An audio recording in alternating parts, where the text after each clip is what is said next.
Já me cansei desse sistema manipulando poder. Vamos usar as nossas armas, algo temos que fazer. Hora de equilibrar o jogo contra o adversário. Era 45 e a Segunda Guerra chegou ao final, pra dar a vez a outro conflito global. Um mundo devastado e dividido pelo idealismo, o socialismo versus o capitalismo.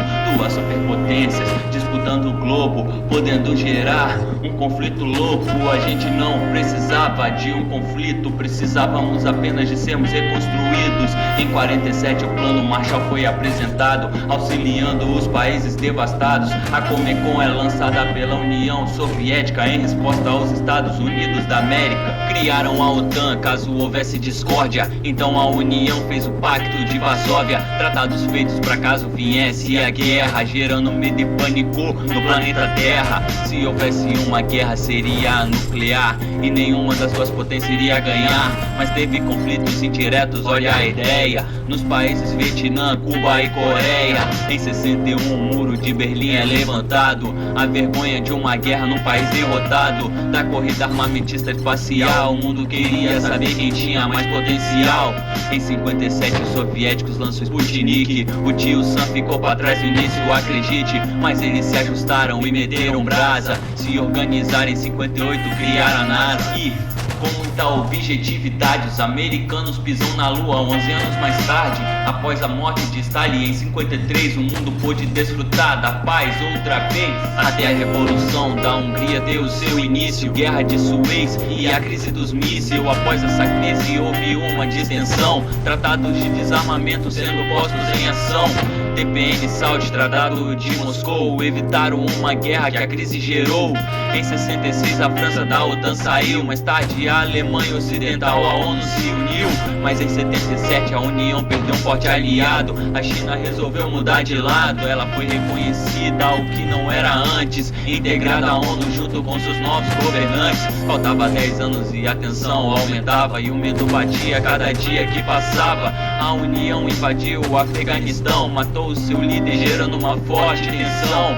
Em 81 os estados trocaram seu presidente, este que veio com uma política imponente. Chegaram a ajudar Saddam Hussein, não foi coisa pouca, pra 2 décadas depois mandar ele pra forca. A União começava a se desequilibrar, tinha muitos gastos e não tinha de onde tirar. Por lá Gorbachev chegou ao poder e sanções radicais ele teve que fazer. Devido a Chernobyl, uma explosão obrigou os soviéticos a afrouxarem a mão, mas a União já estava perto do seu fim. O ponto culminante disso foi a queda do muro de Berlim em 31 de dezembro de 1991. Em sociedade cética, Gorbachev anuncia o fim da União das Repúblicas Socialistas Soviéticas. E assim, 44 anos no total, a Guerra Fria chegou ao seu final.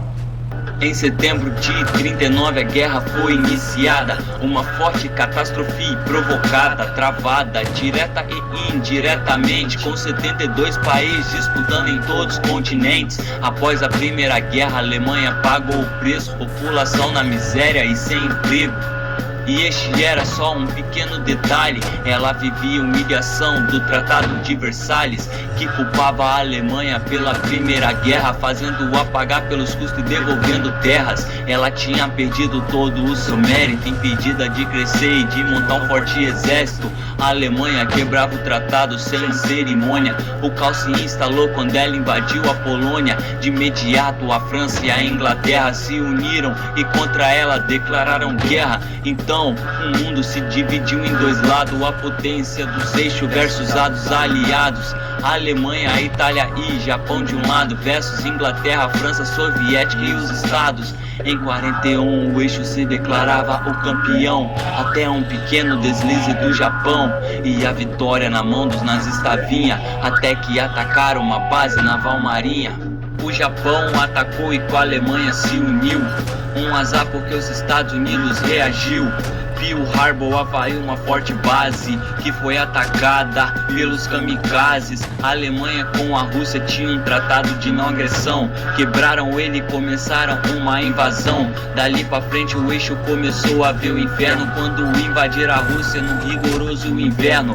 Parecia que estudar a história não fazia parte, morreram do mesmo jeito que o Bonaparte. Em 44 uma coisa vai acontecer, é o que os aliados chamam de dia D, onde os aliados renovaram a esperança, tomaram a Normândia e recuperaram a França. Em 45 terminou essa triste competição, com a Alemanha assinando sua rendição, e o Japão se recusou a assinar o tratado. Por 2 vezes ele foi bombardeado, 2 grandes cidades sofreram essa sina. Os estados destruíram Nagasaki e Hiroshima, fazendo com que o Japão assinasse e esse segundo grande conflito terminasse. Uma grande guerra de várias nações que terminou com a morte de mais de 50 milhões.